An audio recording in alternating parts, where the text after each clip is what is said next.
프로젝트 파이낸스와 기후금융이란 최근에 기후 내지는 환경과 관련된 금융이 굉장히 중요한 이슈가 되고 있고, 이 또 기후금융을 이해하기 위해서는 프로젝트 파이낸스를 이해하지 못하면 전혀 이해가 되지 않습니다. 그런데 제가 이제 연중무 교수님께 이 과목에 대한 오리엔테이션을 듣고 왔거든요. 근데 여러분, 이제 대부분 오늘은 좀 약간 결이 다른 얘기를 들으실 것 같습니다. 지금까지는 뭐 기후금융과 관련된 비즈니스, 그 다음에 기후산업, 이 인더스트리에 대해서 들었는데, 오늘은 그런 것보다는 이런 기후금융과 관련된 사업을 하기 위해서 자금 조달을 어떻게 하나, 파이낸싱을 어떻게 하나, 또 거기에 따른 클라이밋 파이낸싱이라는 어떤 의미가 있나, 이 프로젝트 파이낸스가 기후금융하고 직접적인 관련이 되어 있기 때문에 어떠한 사례들이 있나, 아예 좀 사례들까지도 여러분 같이 보게 될 겁니다. 그래서 아마 여기 경영대 학생들 중에서도 일부 빼놓고는 이 파이낸싱과 관련된 강의를 들어본 학생들이 많지 않을 겁니다. 근데 이제 여러분도 익히 알고 있겠지만 모든 프로젝트, 기후와 관련된 프로젝트를 하는데 돈이 안 들어가는 프로젝트는 없거든요. 한마디로 사업을 함에 있어서, 프로젝트를 함에 있어서 돈이 안 들어가는 프로젝트는 제가 지금까지 알기에는 없습니다. 다 돈이 들어가야 돼요. 그 말은 아무리 아이디어가 좋고 고상하고 정말 인류를 위한 좋은 사업이라도 그 사업을 위한 자금이 조달되지 않으면 그림의 떡이라는 거죠. 아이디어는 있는데 실제 그 사업을 진행시켜줄 자금을 조달하는 방법을 모르는 경우가 굉장히 많습니다. 오늘은 그 자금 조달 측면에 초점을 맞춰서 한 2시간 정도 얘기를 할까 합니다. 여러분들이 좀 못 들어본 용어도 있을 것이고 이쪽에서만 쓰는 전문 용어도 있는데, 특히 경영학과 학생들도 사실 파이낸스는 굉장히 어려워하거든요. 최대한 쉽게 초심자라고 생각하고 얘기를 하겠습니다. 사실 여러분, 프로젝트 파이낸스라는 게 내가 여기 대학원 MBA, 그러니까 석사 코스죠. 거기서 한 학기를 강의를 하는 거거든요. 근데 그걸 2시간에 얘기하라, 이건 사실 불가능입니다. 그렇지만 정말 내가 할 수 있는 한 최대한 알아듣기 쉽게, 여러분이 자금 조달은 이렇게 하는 거구나, 그리고 프로젝트, 기후금융이든 뭐든 어떤 사업을 함에 있어서 파이낸스이라는 게 이렇게 중요한 의미가 있구나 하는 그걸 깨닫고, 여러분 향후에 각자 좋은 아이디어가 있을 때 어떤 사업, 돈 되는 사업, 인류에 기여하는 사업, 국가 발전에 기여하는 사업, 모든 거 좋습니다. 근데 내가 이 아이디어는 있는데 자금 조달을 어떻게 하는지 모르겠다, 그거 할 때는 언제든지 저를 찾아오도록. 그래서 제가 도와드리겠습니다. 여기 내 이메일이랑 심지어 제 핸드폰까지 다 있어요. 그래서 언제든지 여러분, 아니면 여기 경영관 오셔서 제 617호로 오면 됩니다. 내 연구실에 오니까. 그래서 기후금융이라는 게 뭔지부터 좀 얘기를 하죠. 아예 본론으로 들어가서. 기후금융, 클라이밋 파이낸스라는 건 영어로 얘기하면 이겁니다. 최근에 여러분, 우리 전 세계적인 문제가 지구 온난화죠. 그래서 우리 환경이 파괴돼가지고 이 수사로 가면 인류와 동식물이 멸종할지도 모른다는 거예요. 여기서 말하는 클라이밋 체인지라는 건 안 좋은, 우리한테 안 좋은 방향으로 이 기후가 변화하는 것과 관련된, 그러니까 지구의 온난화 속도를 늦춰주거나, 아니면 기후 변화로서 여러분 지금 태풍이, 홍수니, 가뭄으로, 그 다음에 급격한 온도 상승으로 지구가 전체가 지금 몸살을 앓고 있잖아요. 그런 걸 미티게이트, 완화시켜주거나, 혹은 그런데 인류가 어떻게 적응하도록 도움을 줄 수 있는 모든 프로젝트와 관련된 파이낸싱을 기후금융이라 한다, 이렇게 되어 있습니다. 이게 세계은행의 개념입니다. 기후금융. 그러니까 이렇게 얘기하면 도대체 이게 뭔 얘기인지 잘 이해가 안 되시죠? 그런데 그러니까 이걸 조금 더 좁게 해석하면 이런 겁니다. 여러분, 한마디로 우리 전통적인 발전소 생각해 보시죠. 전통적인 발전소는 대부분 석탄 화력 발전소였어요. 그렇죠? 우리나라도 여러분 대부분은 지금 가장 발전소 중에서 비중을 많이 차지하는 게 석탄 화력 발전소거든요. 근데 그게 아시다시피 여러분 이산화탄소나 환경에 굉장히 지금 안 좋은 걸로 인식이 되고 있죠. 그리고 실제도 그렇습니다. 그런 석탄 화력 발전소를 대체하는 다른 에너지 어떤 게 있을까요? 원전, 풍력 발전, 태양광 발전 이런 것과 관련 이런 프로젝트가 말 그대로 기후금융과 관련된 프로젝트라는 거예요. 전 세계의 미세먼지 농도를 낮추고 그렇죠? 지구온난화를 막아주고 그런 발전소를 짓는데 천문학적인 돈이 들어갑니다. 근데 대부분의 선진국과 우리나라만 해도 전기가 모자라지 않죠. 근데 우리보다 못 사는 나라들, 개도국이나 저기 동남아시아나 남미나 특히 아프리카 같은 데는 지금 석탄 화력 발전소도 없어서 전력이 제대로 공급이 안 되는 것도 많거든요. 근데 그런 데는 지금 여러분 이런 원전이나 이런 풍력 발전이나 태양광을 지을 돈이 없습니다. 석탄 화력 발전소가 가장 싼 거예요. 그런데 대부분의 그 재원도 어디서 얻어들이냐면 자기네 나라보다 잘 사는 선진국이나 우리나라 같은 데에서 자금을 지원해주는 원조죠. 그렇죠? 그걸로 합니다. 그런데 기후금융이라는 건 어떤 거냐면 같은 석탄 화력 발전소를 짓더라도 20년 전, 30년 전에 지은 것보다 최신의 기술을 쓰면 훨씬 미세먼지도 덜 나오고 환경 친화적인 발전소를 지을 수 있게 됩니다. 그래서 예를 들어서 우리나라 세계은행과 또 월드뱅크라고 하는데 그렇죠? 우리나라 은행들이 합동으로 예를 들어서 최신 그러니까 환경 친화적인 석탄 화력 발전소를 아프리카 어디에 10억 불로 지어줬다. 그러니까 10억 불이면 우리나라 돈 한 1조 정도 됩니다. 이게 영 작은 돈이 아니죠. 그렇죠? 1조를 아프리카 어디 예를 들어서 탄자니아라는 나라가 있다고 해요. 거기에 최신식의 석탄 화력 발전소를 지어준 거예요. 20년 전, 30년 전보다는 훨씬 환경 친화적인. 근데 그 1조라는 돈을 어떻게 여러분 조달할 거냐? 이게 뭐예요? 기후금융 얘기라는 거예요. 그러니까 대부분 발전소입니다. 즉 기후금융 이꼴 에너지 파이낸싱 경우가 대부분 기존의 석탄 화력 발전소를 최신 기술로 바꿔주는 것, 레노베이션 하는데 또 천문학적인 돈이 들어가는. 네, 여기 보십시오. 내가 이게 어렵게 구한 우리나라 모 은행의 최근의 기후금융, 에너지금융 사례입니다. 모 시중은행입니다. 거기서 비밀로 해달라 그래서 지금 밝힐 수가 없는데 여기 보십시오. 영양의 풍력 발전을 건설을 하는데 이 은행이 1,800억 원을 조달해 줬다는 거예요.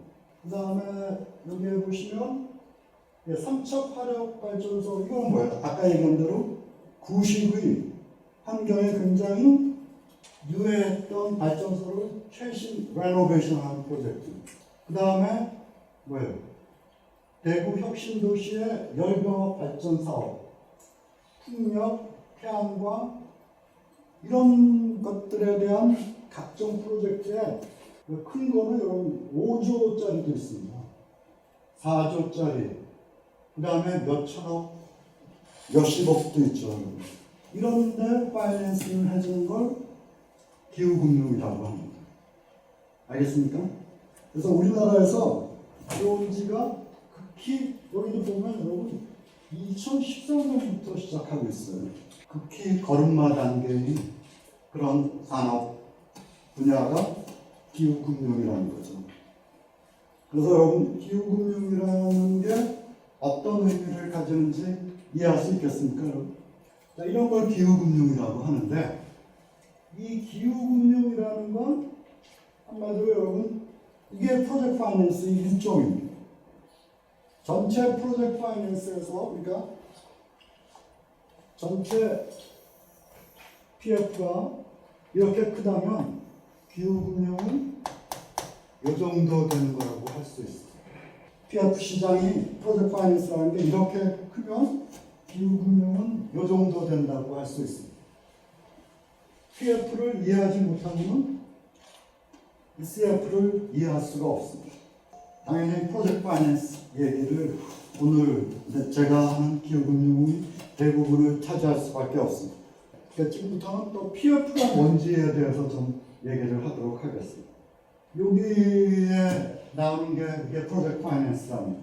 그러니까 여러분 내가 얘기하지만 이 프로젝트 파이낸스라는 게 이런 발전소처럼 여러분 몇 조 원이 들어가는 사업에도 자금이 들어가는 것이고 한마디로 여러분이 아주 자그마한 IT 관련 프로젝트를 하는데도 자금이 들어갑니다. 예를 들어서 여러분 내가 진짜 남들이 모르는 새로운 아이디어 혹은 새로운 기술이 있는데 사업화하면 사업으로 만들면 돈을 잘 벌 수 있을 것 같아요. 내가 떼돈을 벌 수 있을 것 같아요. 근데 문제는 뭐예요? 그걸 제품을 만들고 사업화하는데 돈이 들어간다. 예를 들어서 여러분 1억 원이 들어간다. 1억 정도는 있어야 이 사업을 상용화할 수 있다. 그 1억을 파이낸싱하는 것도 프로젝트 파이낸스를 할 수 있습니다. 기후금융 몇십 조짜리도 프로젝트 파이낸스를 할 수 있고 1억의 여러분이 생각하는 프로젝트를 상용화할 때 비즈니스 모델을 만들 때도 PF를 쓸 수 있다는 겁니다. 자, 그렇다면 그게 어떤 개념인지를 알아두는 게 중요하겠죠. 자 여기 이 하나의 그림으로 대부분의 PF를 설명할 수 있는데 자 지금부터 한번 보도록 하겠습니다. 자 여기 프로젝트가 있습니다. 예를 들어서 여러분 아까 뭔지는 모르지만 여러분이 이 사업을 하면 돈을 많이 벌 수 있을 것 같은데 이 사업 시제품 만들고 다시 여러분 상용화해서 물건 팔아서 돈 벌기까지는 이 프로젝트 하는데 1억 원의 돈이 들어간다고 생각해 보십시오. 여러분은 그런 아이디어를 가지고 있는 사람, 그래서 이걸로 돈 벌려고 하는 사람을 프로젝트 파이낸스에서 뭐라고 하냐? 스폰서라고 합니다. 사업주라고 합니다. 우리나라 말로는 프로젝트의 주인이죠. 프로젝트의 주인. 이걸 하려면 여러분 1억이라는 자금을 조달을 해야 됩니다. 하지 못하면 아까 제가 얘기했듯이 이건 완전 그쵸? 그림의 떡이라는 거죠. 자, 1억이라는 자금을 어떻게 조달하느냐? 자금 조달 기법이 우리 재무관리에서는 두 가지로 있습니다. 첫째가 코퍼레이트 파이낸스라는 거. 이거와 반대되는 개념이 프로젝트 파이낸스라는 거. 자, 코퍼레이트 파이낸스라는 건 여러분이 예를 들어서 여러분 1억을 우리가 조달을 해야 되는데 아무도 여러분 주변에서 도와줄 사람이 없어요. 부모님이든 뭐 아는 사람들. 그럴 경우에 여러분 대부분 어떻게 합니까? 근데 이 사업하면 틀림없이 돈이 된다는 건 내가 알아요. 그러면 은행에 찾아갑니다. 은행에 찾아가서 야, 내가 이렇게 해서 기가 막힌 아이디어가 있는데 이게 상용화되면 돈 엄청 벌 수 있다. 몇십억을 벌 수 있다. 당신의 은행이 1억을 좀 대출해달라. 이렇게 얘기를 합니다. 그럼 이게 무슨 얘기인지 알겠죠? 그렇죠? 내가 돈이 없으니까 은행에서 돈을 빌립니다. 그럼 은행이 맨 처음 묻는 게 뭘 묻냐? 당신이 담보가 있냐? 이거부터 묻습니다. 담보라는 게 뭡니까? 내가 현금이 없기 때문에 여러분 이 은행에 찾아갔는데 이 은행은 돈을 빌려주는데 너를 믿고 빌려줄 만한 아무것도 없으니까 한마디로 담보를, 그러니까 담보를 참 우리나라 말로 설명하기 어렵죠. 담보를 내놔라. 그 말은 뭐예요? 야, 너희 집이라도 담보를 맡기고 1억을 대출해. 너희 집 담보, 우리 집이 10억짜리 집을 가지고 있어요. 그러면 그걸 담보로 해서 1억을 빌려준다는 거죠. 무슨 말인지 아시겠죠? 그렇죠? 그러니까 부동산이든 대부분 부동산이죠. 우리나라 은행에서 담보로 잡는 게 그걸 잡고 1억을 내주는 거예요. 혹은 야 근데 내가 그런 학생이고 이렇게 내가 그런 담보가 없다. 제3자의 보증을 세웁니다. 야 너희 부모님이나 너희 친척이나 돈만 친척이 얘한테 1억을 빌려줬다가 못 갚을 경우를 대비해서 보증을 세우라고. 그게 무슨 얘기입니까? 얘가 한테 빌려줘서 사업이 잘못되거나 해서 돈을 원금과 이자를 제대로 못 갚으면 그 제3자가 갚아준다는 조건으로 대출을 해준다는 거예요. 그런 걸 보증부 대출이라고 합니다. 보증에 붙은 대출이라는 거죠. 담보도 없고 보증도 없다. 그러면 소위 신용도라는 걸 보고 파이낸싱을 대출을 해요. 자, 이거는 여러분 개인한테는 보통 잘 안 해줍니다. 기업한테 이 기업이 굉장히 큰 기업이에요. 1년에 매출 여러분 100억을 올리고 1년에 이익이 10억 남는 기업이에요. 이 정도의 기업이라면 1억은 담보나 보증 없이 대출해 준다는 거예요. 왜? 이 정도의 기업이 겨우 1억 원금과 이자 못 낼 가능성은 거의 없다는 거죠. 특히 재무관리 좀 아는 학생은 모든 기업의 신용 등급을 받거든요. 그러니까 예를 들어서 트리플 A나 더블 A 정도의 신용 등급이면 담보 보증 없이도 빌려줍니다. 자, 이렇게 담보 보증 신용도, 그러니까 누가 가지고 있는 담보 보증 신용도입니까? 사업주가 가지고 있는 담보 보증 신용도를 가지고 이 프로젝트에 들어가는 자금 1억을 파이낸싱 했을 때 그걸 뭐라 하냐? 우리 재무관리에서는 코퍼레이트 파이낸스로 자금을 조달했다고 합니다. CF로. 그러니까 저걸 이제 줄여서 CF라고 그랬거든요. CF로 자금을 조달했다고 합니다. 알겠죠? 무슨 말인지? 가장 전통적인 자금 조달 방식입니다. 그리고 인류가 사회를 이루어서 지금까지 산 그 역사와 거의 이 코퍼레이트 파이낸스는 같을 만큼 긴 역사적인 배경이 있는 그런 자금 조달 기법입니다. 여러분 기업뿐만 아니라 개인도 그냥 돈이 필요하면 이렇게 해서 자금을 조달합니다. 그렇죠? 그러니까 이게 너무나 흔한 거라서 이게 무슨 자금 조달 기법이냐고 묻는 학생도 있겠지만 이것도 자금 조달 기법이죠. 내가 1억이 없기 때문에 내가 가진 다른 걸 맡기고 1억을 빌리는 거죠. 그래서 이런 걸 CF라고 합니다. 자, PF는 이렇게 조달하는 게 아니에요. 완전히 여러분이 보기에는 새로운 개념입니다. 한마디로 1억이라는 자금을 어떻게 빌리냐면, 자, 이 프로젝트를 예를 들어서 여러분 상용화해서 한 2년만 돈을 벌면 이 프로젝트로부터 한 5억의 현금 흐름이 발생한다는 겁니다. 자, 그러니까 여러분 여기서 중요한 게 뭐냐면 이 프로젝트를 시작하는 시점은 여기인데, 그렇죠? 이 프로젝트를 상용화하기까지는 이만큼의 기간이 걸립니다. 근데 이 프로젝트가 완료되는 시점은 여기입니다. 근데 여기서부터는 뭐예요? 이 프로젝트가 상용화되는 시점, 즉 돈을 벌 수 있는 모든 준비가 되는 시점. 근데 이 상용화하는데 정확하게 1억이라는 돈이 들어간다. 근데 상용화하고 한 1, 2년 사이에 지금 내가 추산하기에는 틀림없이 5억이라는 돈이 들어온다는 거예요. 5억이라는 돈을 벌 수 있다는 거예요. 무슨 말인지 아시겠죠? 자, 이럴 때 이 1억이라는 돈을 미래에 들어올 이 5억이라는 돈을 담보로 빌릴 수 있다는 거예요. 그 말은 뭘까요? 미래에 들어오는 5억으로 너한테 빌린 원금과 이자를 충분히 갚을 수 있으니까 이거 보고 아무런 담보, 보증, 신용도 없이 1억을 대출을 해달라는 거예요. 그러면 은행은 야, 이게 정말 괜찮은 아이디어인가? 이게 시장에 먹힐 건가? 이걸로 시장에서 돈을 벌 수 있을 것인가? 이걸 면밀히 판단한 다음에 1억을 빌려줄지 말지를 결정합니다. 그러니까 PF는 뭐예요? 미래 이 돈으로 이 돈 갚고도 남음이 있으니까. 그리고 혹이 5억이 여러분 차질이 나더라도 3억만 벌어도 네 돈 원금 이자하는 데는 전혀 문제 없다는 거. 이러한 조건으로 파이낸싱을 하는 걸 프로젝트 파이낸스라고 합니다. 아까 여러분 기후금융, 에너지 파이낸스, 발전소 이런데 다 이러한 스की임이 적용됩니다. 그러니까 그거는 뭐예요? 내가 왜 여러분 보고 잘 그러냐면 여러분이 정말 뭐가 돈이 될지 아이디어가 있으면 여러분 아무런 담보나 보증, 신용도가 없더라도 은행이 그 아이디어를 보고 돈을 꿔준다는 거예요. 이런 PF라는 게 우리나라에 들어온 지가 지금 20년이 채 안 됩니다. 2000년이 넘어서 처음 들어온 개념이에요. 그러니까 내가 아직도 이런 얘기를 외부에 가서 특히 강의를 하면 많은 사람들이 한참 듣고 나서 뭐라고 하냐면 교수님 그 진짜 아이디어는 좋은데 실제 이게 가능합니까? 이렇게 물어봅니다.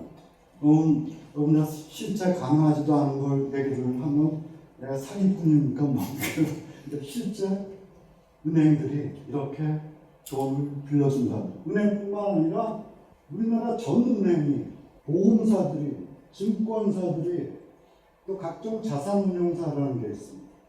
그 다음에 국민연금을 비롯한 우리나라의 각종 연기금, 이런 국민연금이 돈을 얼마나 가지고 있을까요? 700조 원을 가지고 있습니다. 그런 국민연금이 프로젝트 파이낸스를 못 해줘서 난립니다. 왜 그러냐? 이걸 해줘서 거기에 따른 수익을 올리지 않으면 지금 국민연금이 생존할 수가 없습니다. 교원공제라고 여러분 여기 변 교수님이나 저나 다 드는 공제, 우리 사립학교 교직원들이 드는 공제회가 있는데요. 거기가 지금 자산이 50조인데 그 중에 한 30%가 프로젝트 파이낸스에 투자되고 있는 자금. 교원공제가 왜 그렇게 하고 있을까요? 이거 하지 않으면 지네들이 수익을 올릴 수가 없다는 거예요.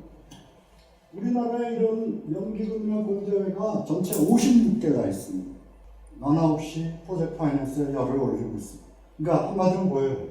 그 다음에 종금사, 이런 거 제2금융권이라고 하죠. 그 다음에 종금사나 저축은행 같은 데는 제2금융권이라고 하거든요. 제2금융권도 프로젝트 파이낸스를 하지 않으면 생존할 수가 없습니다. 여러분 무슨 OK저축은행 그런 거 신문에서 가끔 광고하는 거 봤죠? 이런 제2금융권도 프로젝트 파이낸스 아니면 지금 생존할 수가 없습니다. 그러니까 한마디로 뭡니까 여러분? 여러분이 아이디어만 있으면 돈을 빌려줄 때는 이렇게 널려 있다는 거예요. 그러니까 여러분이 알고 있는 전 금융기관이 PF에 돈을 못 빌려줘서 못 투자를 해서 날립니다.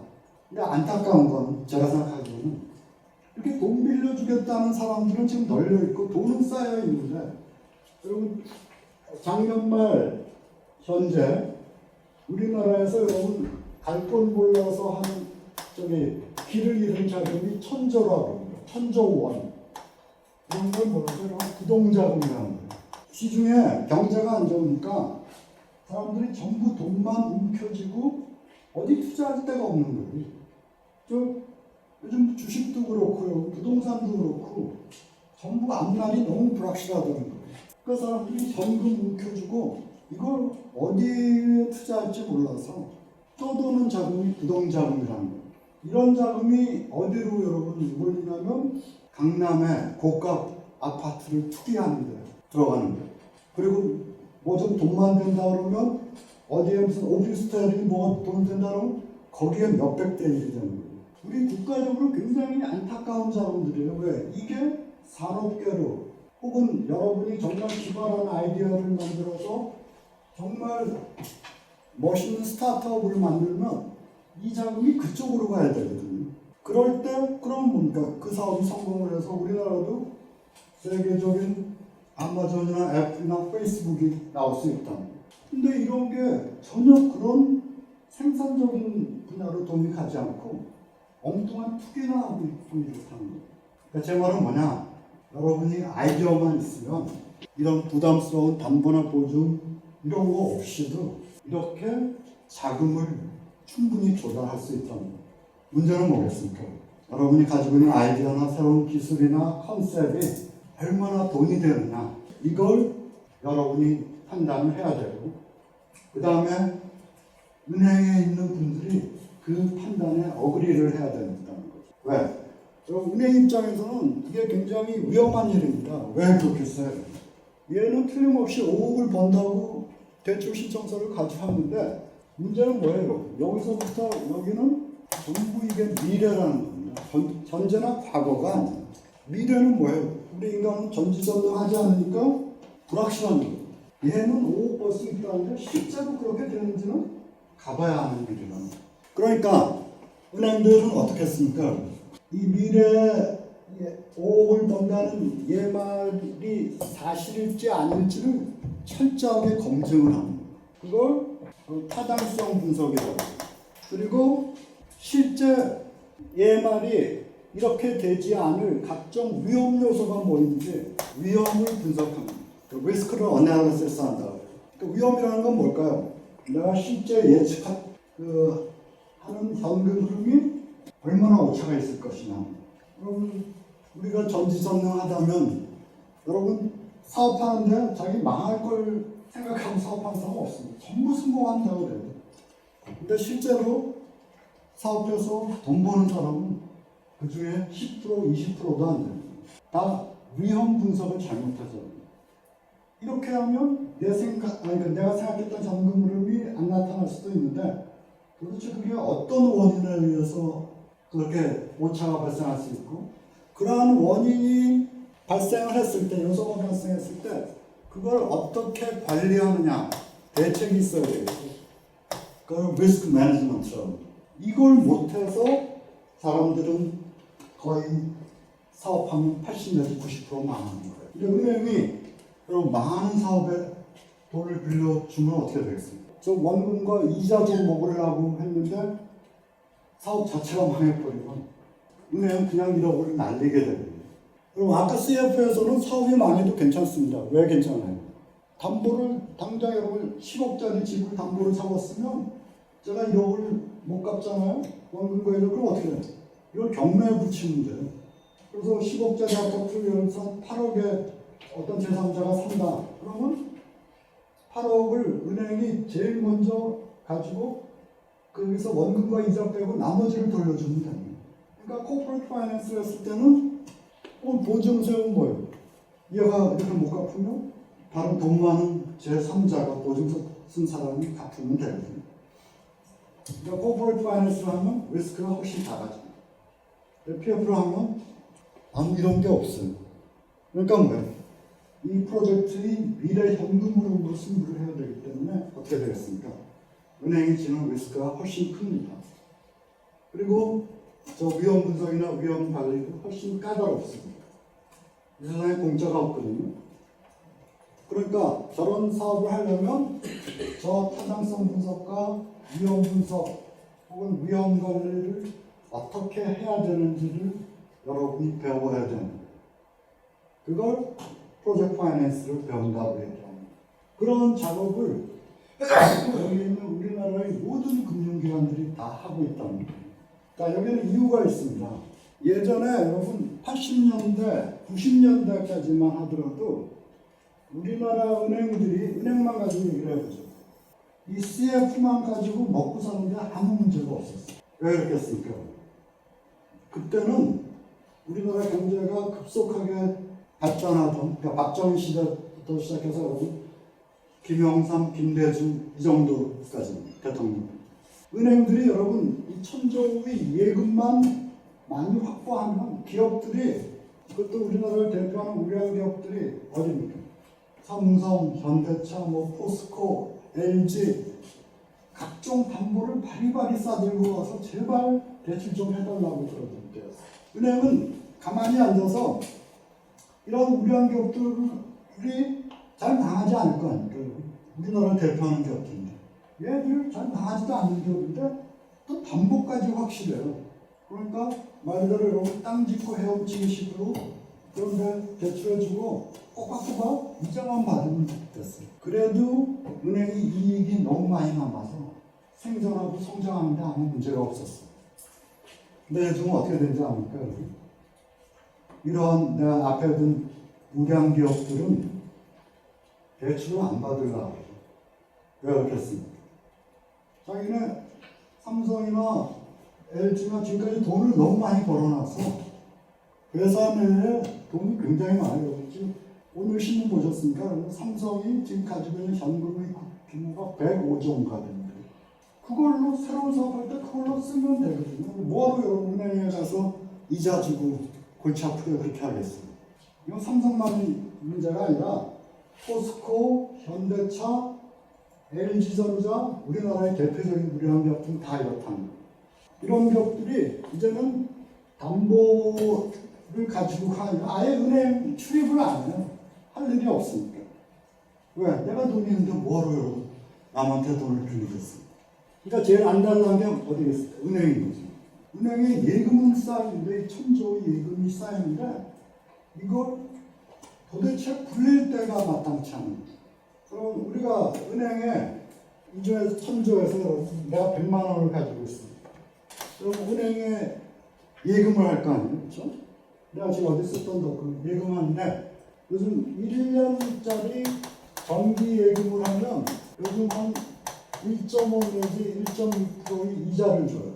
겨우 여러분 1.5 내지 1.6% 정도 된다는 거. 근데 우리 입장에서는 돈을 맡기는 사람 입장에서는 이거는 이자 수익이지만 은행의 입장에서는 비용입니다.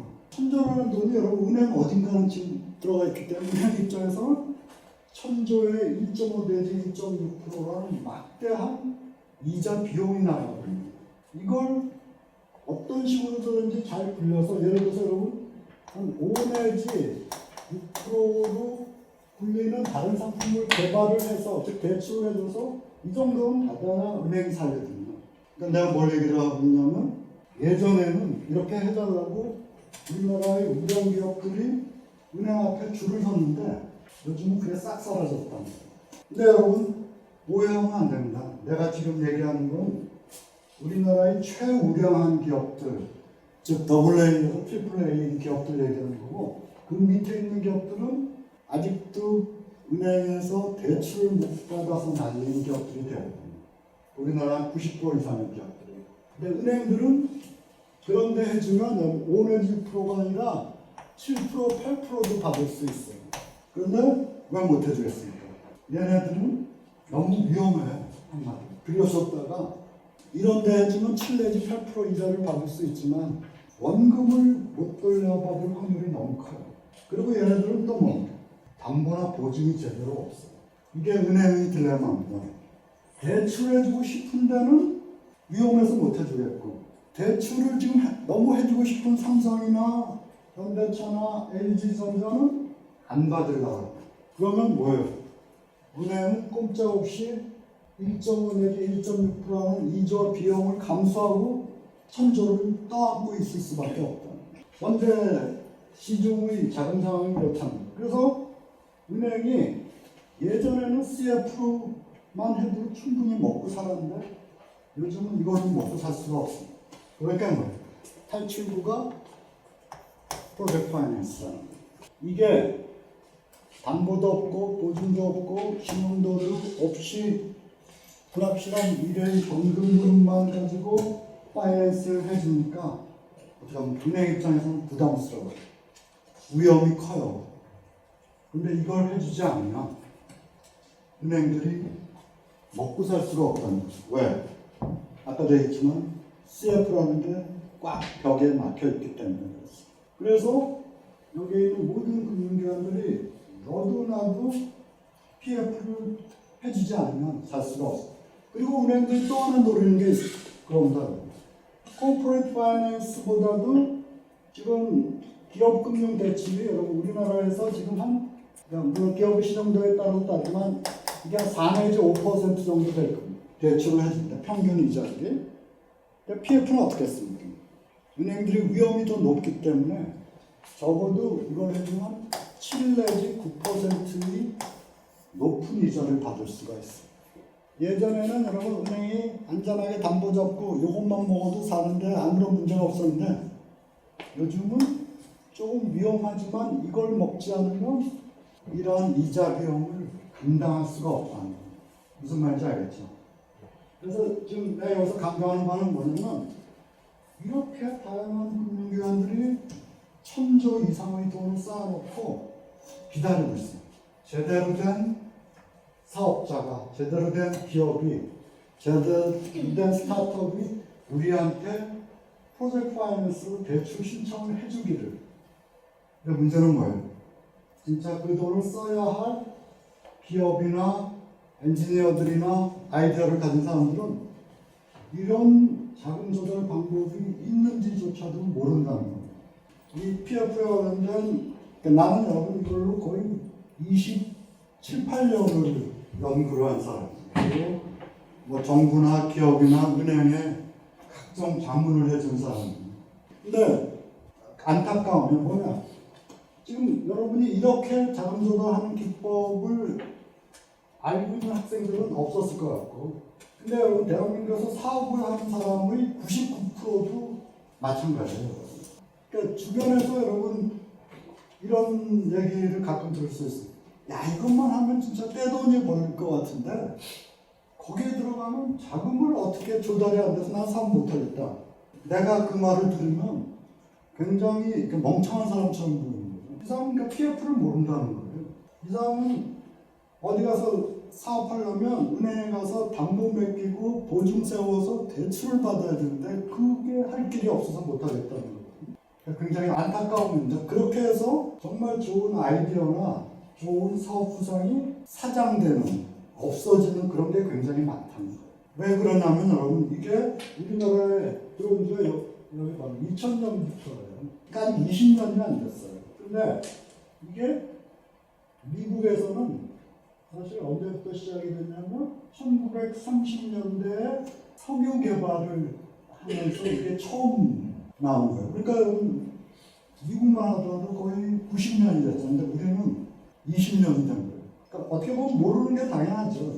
그런데 실제 돈을 쌓아놓고 금융기관들은 기다리는데 그 돈을 써서 사업해야 돼. 그 다음에 우리나라 경제를 일으켜야 돼. 그 다음에 돈을 벌어야 돼. 사업주들이 모르는 거죠.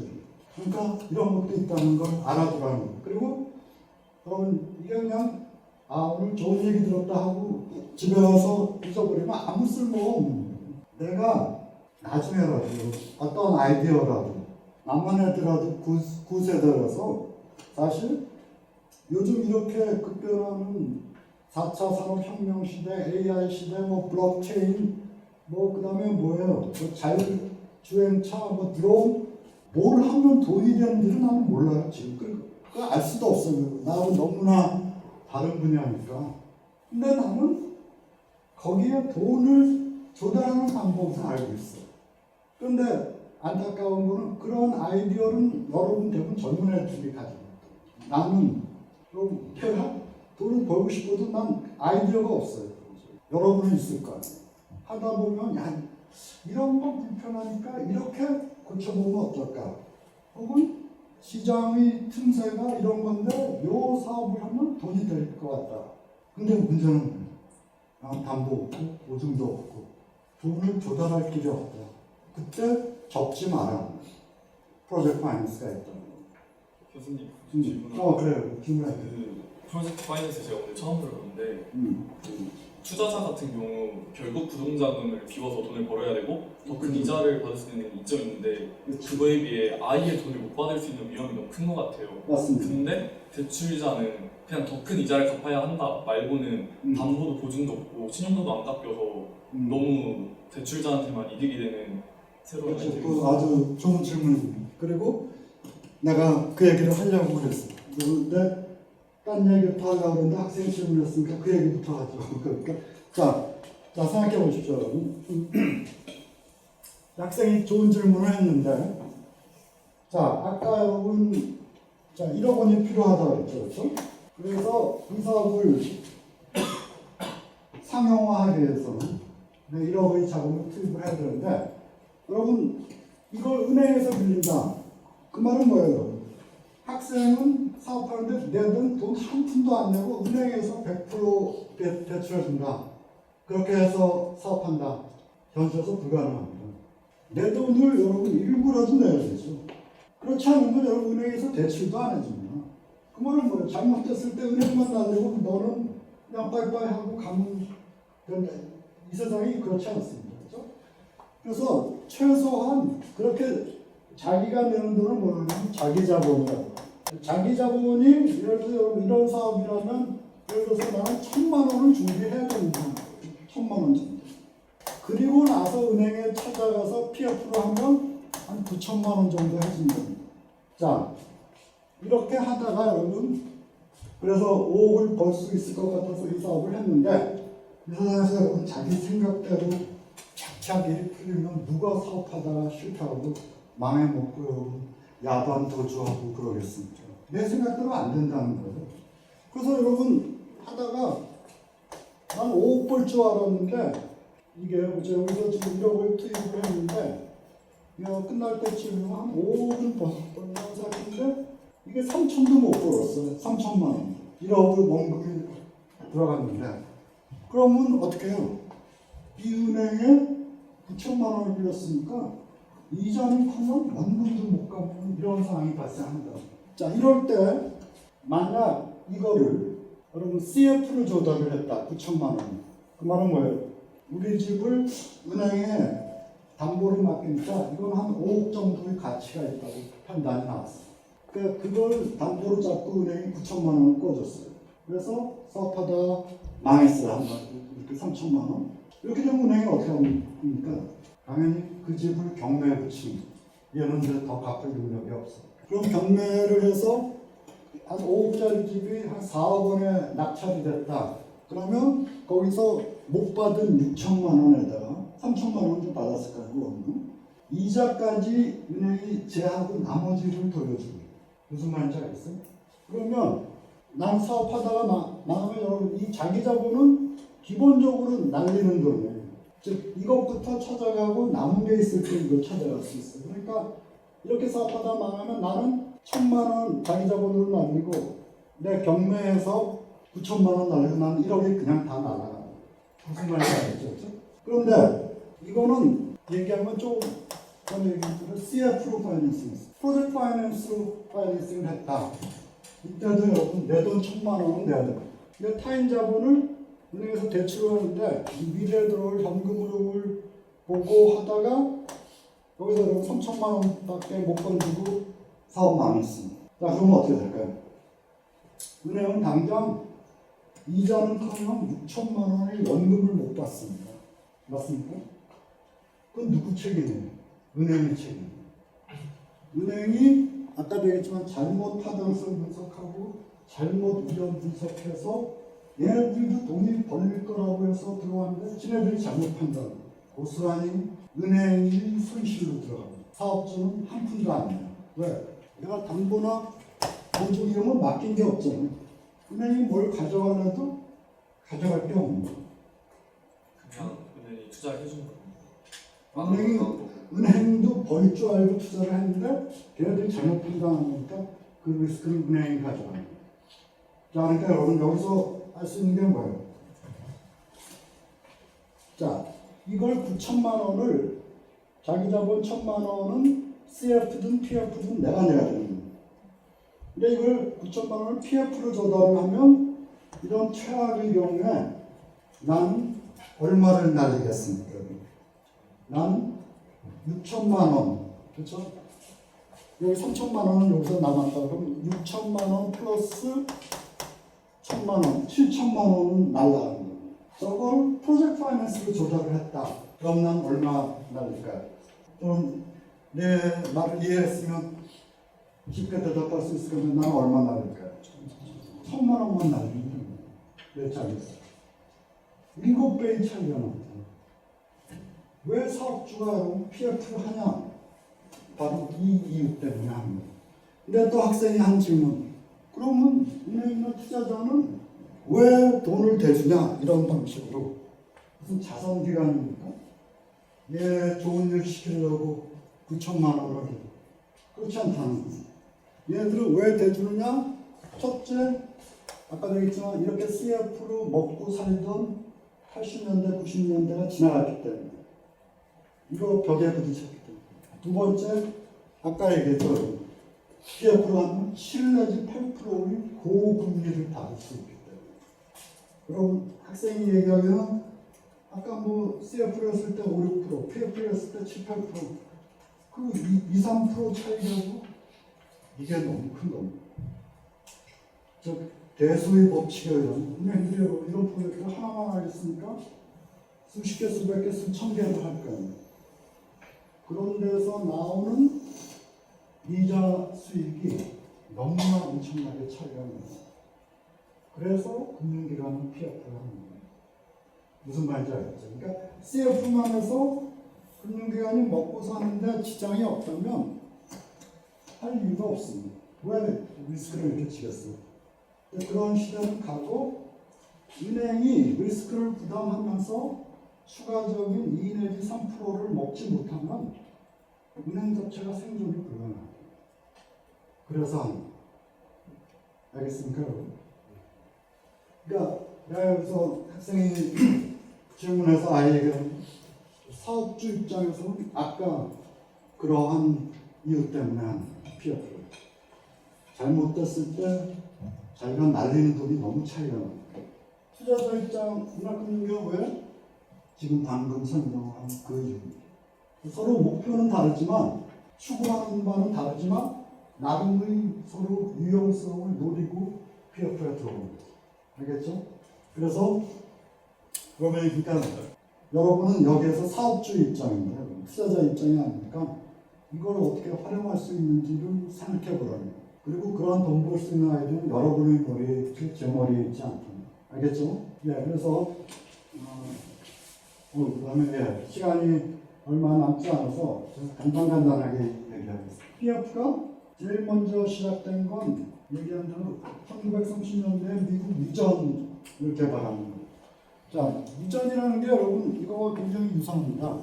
아까 저기 쉬는 시간에 변 교수님한테 제가 얘기했는데 유전을 처음 기획하고 개발하는 단계. 그 다음에 제대로 개발을 해서 본격적인 원유가 생산되는 시점이었고, 그 다음에 기름을 다 파먹어서 이제 고갈되는 게 여기. 그런데 이 제대로 된 원유를 생산하기에는 여러분 땅속 해저 깊은 데를 파야 되고 탐사를 해야 되고 그걸 분석을 해야 되고 또 그 땅에 대한 소유권이나 또 딴 데서 그 땅을 빌려야 됩니다. 이게 몇십억, 몇백억, 몇천억이 들어갑니다. 그런데 제대로 유전이 여러분, 그러니까 경제성이 있는 원유가 충분히 발견이 돼야 돈이 되는 거죠. 근데 이 확률이 그렇게 높지 않답니다. 근데 여기서 한번 터지면 이 돈을 충분히 갚고도 엄청난 이익이 발생할 수 있답니다. PF가 그러니까 그럼 2억에 들어가는 몇십억, 몇백억, 몇천억의 리스크가 너무 크다는 거예요. 왜? 땅속 깊숙이, 해저 깊숙이 들어있는 걸 있는 줄 알고 팠는데 없으면 어떻게 될까요? 그냥 다 날리는 거거든요. 덮고 나오는 수밖에 없잖아요. 그러니까 설사 아무리 재벌이라도 몇십억, 몇백억이 무슨 애들 장난감도 아니고 그러니까 그렇지만 한번 터지면 엄청난 현금 흐름이 나온다는 거예요. 이러한 소위 고위험 고수익 사업에 PF가 많이 적용이 됩니다. 여러분이 하는 스타트업, 아이디어, 은행 입장에서 보면 굉장히 고위험 고수익 사업. 그렇지만 좋은 아이디어 고르고 잘만 리스크 분석하고 타당성 분석하면 충분히 수익을 낼 수 있다. 미국이나 유럽은행이 거기에서 성공을 해서 세계적으로 돈을 많이 벌었고 이제 한국이 그 다음 차례라는 거. 알겠습니까, 여러분? 그래서 여러분은 그런 은행을 어떻게 활용하는지를 배워야 될 거고 여기서 여기 지금 들어보면 뭐 몇십억, 몇백억, 몇천억, 뭐 조단위가 왔다 갔다 하는 그런 데만 PF가 쓰는다. 그렇지 않습니다. 아주 조그마한 데도 PF가 씁니다. 예를 들어서 여러분 영화를 제작하는 데도 PF가 씁니다. 어떻게 하나? 그럼 영화 제작비 50억 정도 들어가는 영화가 있다고 해보죠. 근데 시나리오가 아주 좋습니다. 이 영화. 시나리오가 좋으니까 좋은 감독이 붙었어요. 시나리오 좋고 감독 좋으니까 탑 배우들이 주연을 하겠다고 했어요. 그럼 어떻게 될까요? 이 영화의 흥행 가능성이 굉장히 높아지겠죠. 그렇죠? 그러니까 여기에 50억이 들어간다는 거예요. 그렇죠? 뭐 배우들 개런티하고 뭐 감독 무슨 제작비 다 합쳐서. 근데 이게 한 200만만 넘기면 예를 들어서 그러니까 관객이 200만만 넘으면 100억이 들어온다. 200만 원 충분히 넘을 수 있을 것 같아. 그러면 어떻게 됩니까? 이걸 담보나 보증으로 파이낸싱 하지 않고 미래에 들어올 흥행 수입을 가지고 은행이 파이낸싱을 해줍니다. 여러분 저런 영화가 여러분은 잘 몰랐겠지만 몇십 편 이상 됩니다. 내가 직접 관여한 프로젝트가 웰컴 투 돈막골이라는 영화를 한 몇 년 전 되는 영화라서 여러분 잘 모르겠는데 그런 영화서부터 최근에 내가 영화기능위원회에 체크를 해보니까 이렇게 해서 조작된 영화가 몇십 편이 넘어요. 그럼 이게 리스크가 굉장히 큰 거죠. 왜?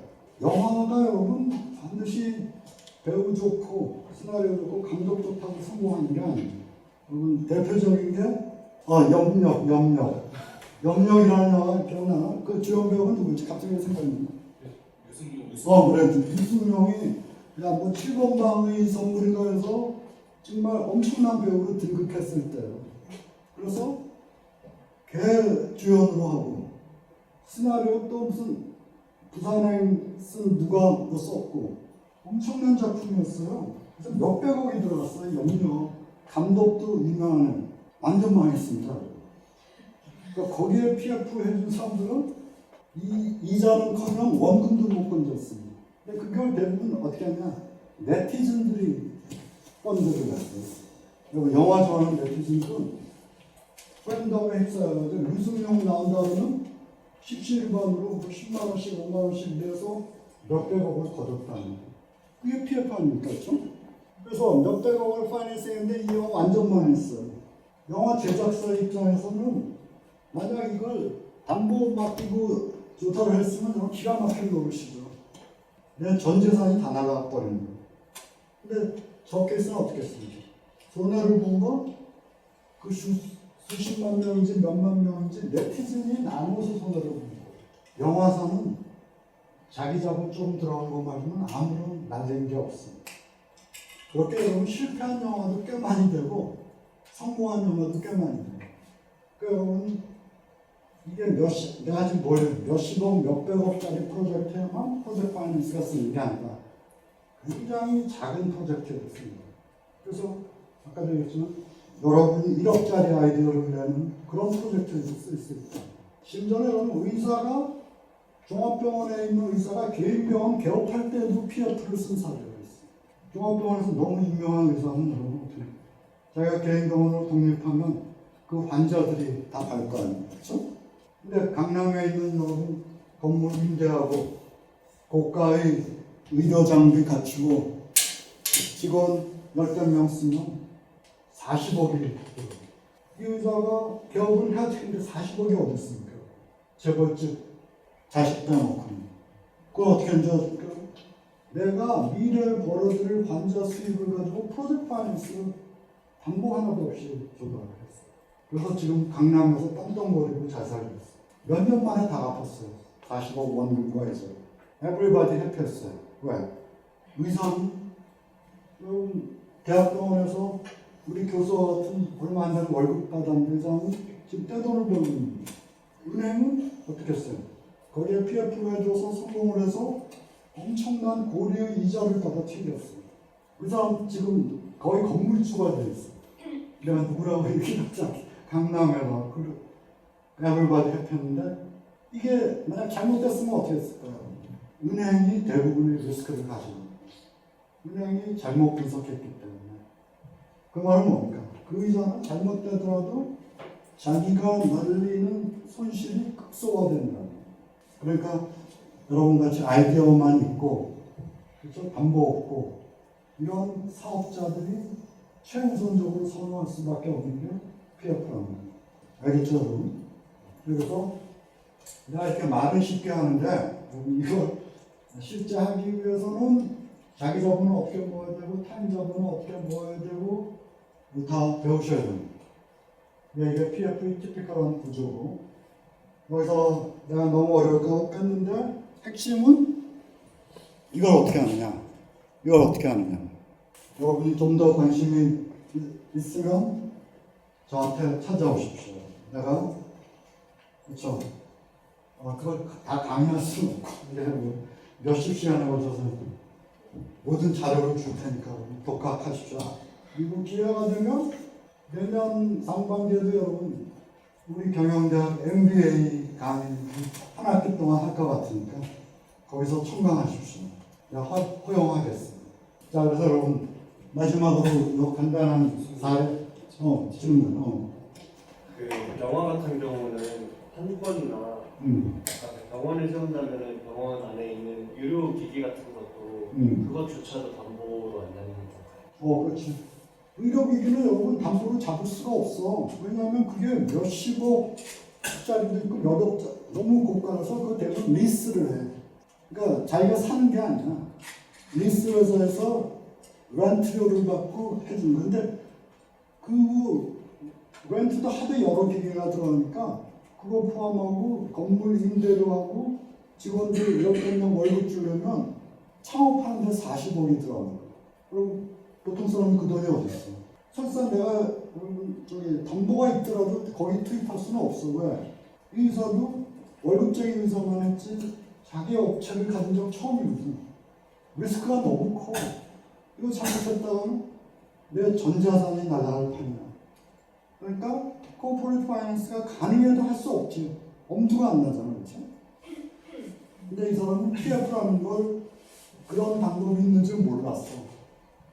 근데 그게 시중은행 지점장이 어떻게 나를 알아서 나와 그 의사를 연결을 해줘. 그래서 내가 코치를 해서 그 사람 대성공을 거뒀어. 무슨 말인지 알겠죠? 네, 근데 영화 같은 경우는 그러면 사실 영화는 계속 상영되는 거기 때문에 상영될 때마다 어느 정도 금액이 나오잖아요. 그렇지. 그러면 그거를 다 상환하기 전까지는 계속 돈을 그렇죠. 은행이 최우선적으로 영화에서 나온 수입은 은행 원금 이자부터 갚는 데 쓰도록 돼 있어. 대출 약관이 어떤 것도 우선할 수가 없어. 그리고 나서 돈 얼마나 벌건 그건 다 자기 거야. 무슨 말인지 알죠? 그래야지 은행이 어느 정도 리스크를 줄일 수 있을 거야. 얘가 딴짓 다 하고 뭐 남는 게 있을 때 우리 돈 갚아라 이건 말이 안 되는 거야. 자, 그래서 여러분 이게 기후운용 프로젝트니까 대표적인 발전소 프로젝트 하나 보고 마치도록 하겠습니다. 자, 이게 인도네시아에서 2010년도 초반에 13년인가 14년에 완공된 프로젝트인데 전체 100만 불입니다. 단위가 11억 달러가 들어가는 프로젝트예요. 그러니까 1조가 넘는 돈이죠. 그 중에 보십시오. 자본금이 자기 자본이 20% 들어갔어요. 타인 자본이 80%가 들어갔어요. 그래서 토탈 11억 3,300만 불을 조달한 건데 보시면 이게 이 프로젝트의 사업주입니다. 사업주인데 여기에 누가 자기 자본을 댔냐? 전부 일본 회사들이에요. 이게 마쓰이라고 일본의 3대 종합상사, 우리나라 삼성물산 같은 회사예요. 그 다음에 도쿄 일렉트릭 파워는 동경전력입니다. 그 다음에 인터내셔널 파워라는 건 뭐냐면 발전소에 들어가는 주된 각종 기기를 공급하는 회사예요. 걔네들이 나누어서 이 자기 자본 20억, 2억 2,600만 불을 95%를 낸 거예요. 그렇죠? 95%를 내고 상징적으로 인도네시아의 로컬 컴퍼니인 이런 회사를 여기다 띄워준 거예요. 왜? 인도네시아에서 하는 프로젝트니까. 그리고 나서 파이낸싱을 누가 해줬냐? 대출을 이만큼 해줬는데 이게 누가 해줬냐면 JBIC이라고 Japan Bank for International Corporation 줄여서 JBIC이라고 하거든요. 한국의 수출입은행과 같은데 한국의 수출입은행이 자기 혼자 해준 게 아니에요. 여기 보면 Bank of Tokyo, Mitsubishi, BNP Paribas, 다국적 은행들입니다. 각국의 은행들 7, 8개가 모아서 JBIC과 함께 이 돈을 대출을 해준 겁니다. 근데 이게 왜 프로젝트 파이낸스냐면 보시죠. 자, 이 발전소가 5년, 그래서 여기 보면 EPC라는 건 이 발전소를 건설한 계약을 하죠. 즉, 이 발전소의 시공을 누가 했냐면 일본 회사가 했어요. 미쓰비시 신공. 그리고 발전소가 완공이 되면 여러분 발전기를 돌려서 전력을 팔아야 되잖아요. 몇십 년 이상을 팔아야 이 원본을 건질 수 있거든요. 누가 했냐? 전부 일본 회사들이 했어요. 이게 왜 그랬을까요?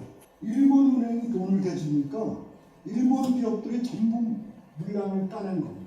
한국의 수출은행이 해주면 어떻게 될까요? 한국 현대건설에 가서 건설하고 한국 두산중공업이 기기 납품하고 그렇게 됩니다. 그러니까 수출입은행이 여러분 그런 일을 하는 은행이라고 생각하면 됩니다. 근데 여기서 가장 중요한 게 뭐냐면 PLN이라는 게 뭐냐면 인도네시아의 한국전력중전 국영전력회사예요. 얘네가 여기서 나오는 이제 완공되고 나오는 전력을 그걸 팔아야 될 거 아니에요. 그 현지에 그걸 소위 30년 동안 무조건 누군데요?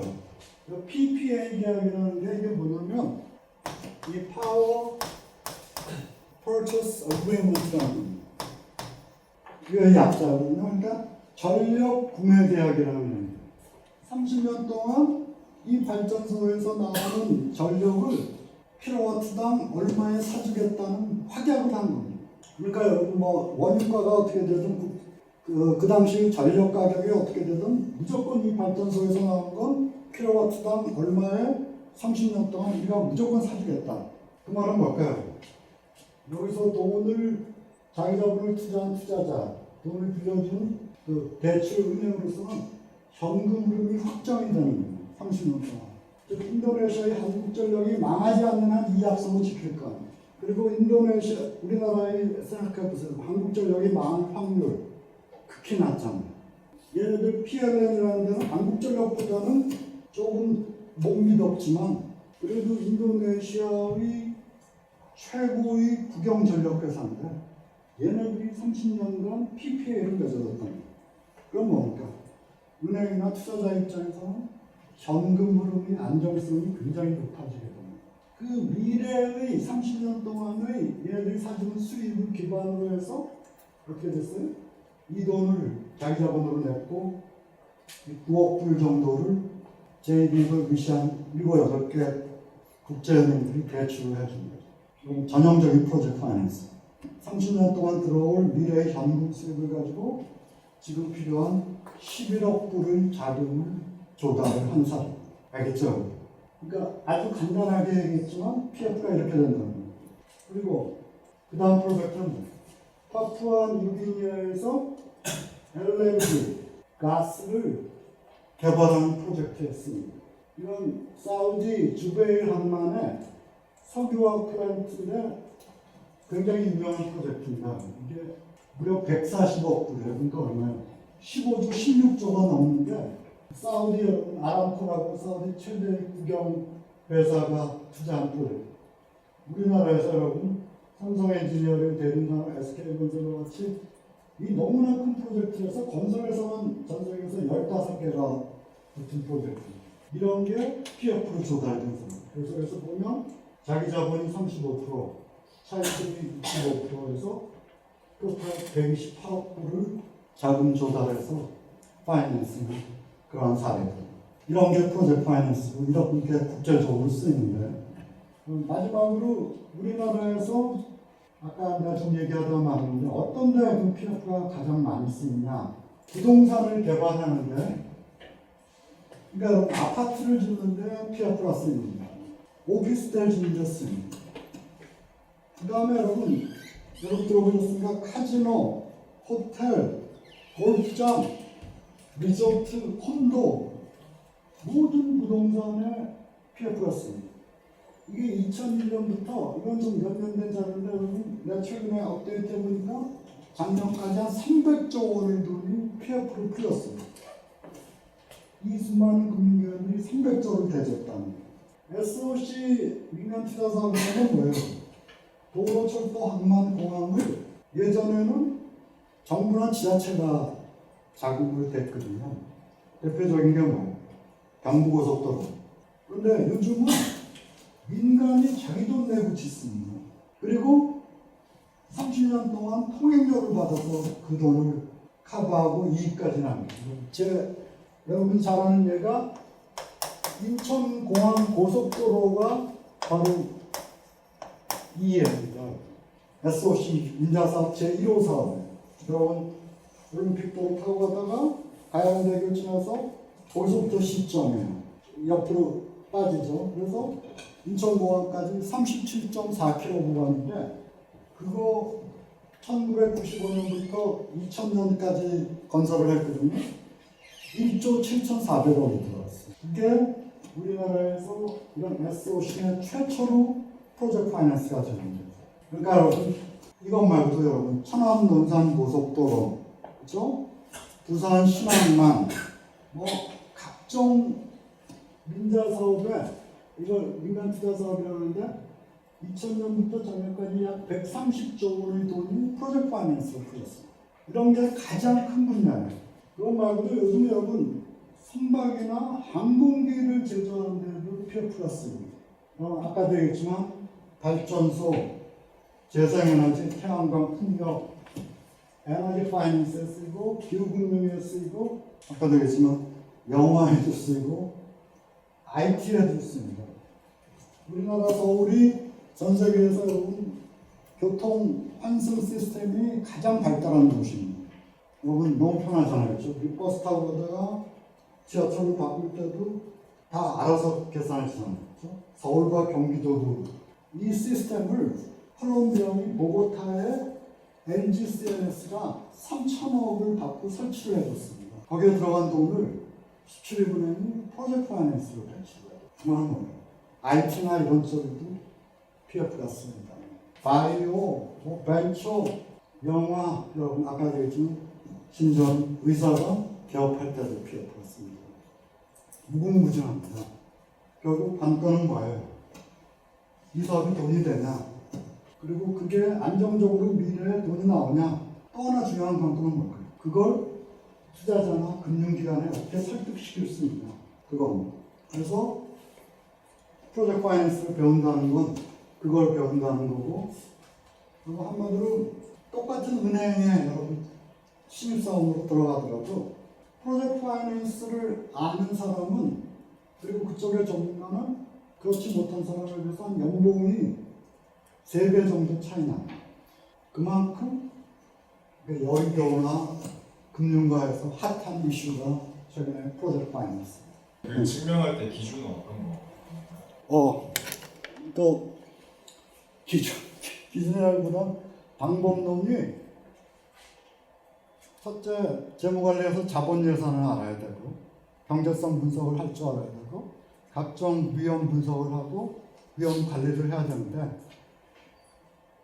그게 한 아무리 짧게 잡아도 한 2-3달은 강도를 들어야 될 것 같아요.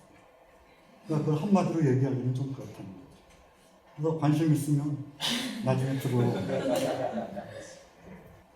그래서 이제 내가 거의 강의를 마무리할 시간이 됐는데